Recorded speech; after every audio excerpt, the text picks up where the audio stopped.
46-കാരിയായ R മുദിയൻസലാഗി രമ്യലത തന്റെ ദിനചര്യകൾ ആരംഭിക്കുന്നത് കത്തിച്ച മെഴുകുതിരികൾക്ക് മുമ്പിൽ പ്രഭാമയിയായി ജ്വലിക്കുന്ന പരിശുദ്ധ അമ്മയ്ക്ക് മുമ്പിൽ പ്രാർത്ഥനകൾ സമർപ്പിച്ചതിന് ശേഷം മാത്രമാണ്. കഴിഞ്ഞ കുറച്ചു വർഷങ്ങളായി അതവരുടെ ജീവിതത്തിന്റെ ഭാഗമാണ്. ഒരിക്കൽ ബുദ്ധമത വിശ്വാസിയായിരുന്ന രമ്യലതയ്ക്ക് ഈ പുത്തൻ ജീവിത രീതികൾ സമാധാനത്തിന്റെയും പ്രത്യാശയുടെയും ദൈവവുമായുള്ള ആഴമായ ബന്ധത്തിന്റെയും വിശ്വാസങ്ങൾ സമ്മാനിക്കുന്നു. ബുദ്ധമത വിശ്വാസികളായ മാതാപിതാക്കൾക്ക് ജനിച്ച 3 മക്കളിൽ മൂത്തവളായിരുന്നു രമ്യലത. ബാല്യം മുതൽ പിന്തുടർന്ന തന്റെ വിശ്വാസം അവൾ കാത്തു സൂക്ഷിച്ചു. 2006 നെഗോംബോയിൽ നിന്നുള്ള കത്തോലിക്കനായ മോസസ് ഫെർണാണ്ടോയെ വിവാഹം കഴിച്ച രമ്യലത പിന്നീട് തനിക്ക് അപരിചിതമായ പുതിയ വിശ്വാസങ്ങളുടെ ലോകത്തേക്ക് കടന്നു ചെന്നു. വിവാഹശേഷം 17 വർഷത്തോളം ബുദ്ധമത വിശ്വാസിയായി തന്നെ ജീവിച്ച രമ്യലതയോട് തന്റെ വിശ്വാസം ഉപേക്ഷിക്കാൻ ഭർത്താവ് ഫെർണാണ്ടോ ഒരിക്കലും സമ്മർദ്ദം ചെലുത്തിയിരുന്നില്ല. 2022 നവംബറിൽ അപ്രതീക്ഷിതമായി അപൂർവ ജനിതക രോഗമായ പോളിസിസ്റ്റിക് വൃക്കരോഗം രമ്യലതയിൽ കണ്ടെത്തിയതോടെ അവരുടെ സന്തോഷകരമായ ജീവിതത്തിൽ സഹനത്തിന്റെ മുള്ളുകൾ പ്രത്യക്ഷപ്പെട്ടു. തകരാറിലായ ഇടതുവൃക്ക നീക്കം ചെയ്യാൻ ശസ്ത്രക്രിയ ആവശ്യമാണെന്ന് ഡോക്ടർ അറിയിച്ചു. പിന്നീടുള്ള ദിനങ്ങൾ രമ്യലതയുടെ ജീവിതത്തിൽ വലിയ വിശ്വാസത്തിന്റെ വഴിത്തിരിവുകൾ സൃഷ്ടിച്ചു.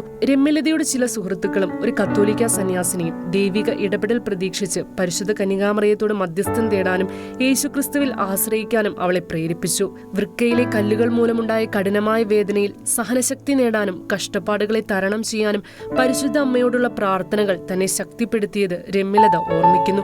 പരിശുദ്ധ അമ്മയോടുള്ള മധ്യസ്ഥതയിൽ ദൈവിക ഇടപെടലിൽ വിശ്വസിച്ച രമ്യലത തുടർന്ന് നടത്തിയ കൂടുതൽ പരിശോധനകൾക്ക് ശേഷം ശസ്ത്രക്രിയ ആവശ്യമില്ലെന്ന് ഡോക്ടർമാർ പറഞ്ഞ അത്ഭുത നിമിഷങ്ങളെക്കുറിച്ച് അനുസ്മരിക്കുന്നു.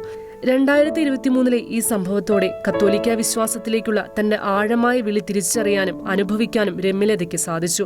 2024 ഡിസംബറിൽ ജ്ഞാനസ്നാനപ്പെട്ട് കൂദാശകൾ സ്വീകരിച്ച് കത്തോലിക്ക വിശ്വാസത്തിൽ രമ്യലത ഉറപ്പിക്കപ്പെട്ടു. കഴിഞ്ഞ 17 വർഷക്കാലം ഭർത്താവിനോടും കുട്ടിയോടുമൊപ്പം ദേവാലയത്തിൽ പോകാറുണ്ടായിരുന്നെങ്കിലും അവർ ഒരിക്കലും പരിശുദ്ധ കുർബാനയെ അറിഞ്ഞിരുന്നില്ല. ഈശോയെ സ്വീകരിക്കണമെന്ന ആഗ്രഹം അവരിൽ ഉണ്ടായിരുന്നില്ല. എന്നാൽ തന്റെ മാമോദിസായ്ക്ക് ശേഷം ആദ്യമായി അൾത്താരയെ സമീപിക്കാൻ അവൾ ഭയപ്പെട്ടു.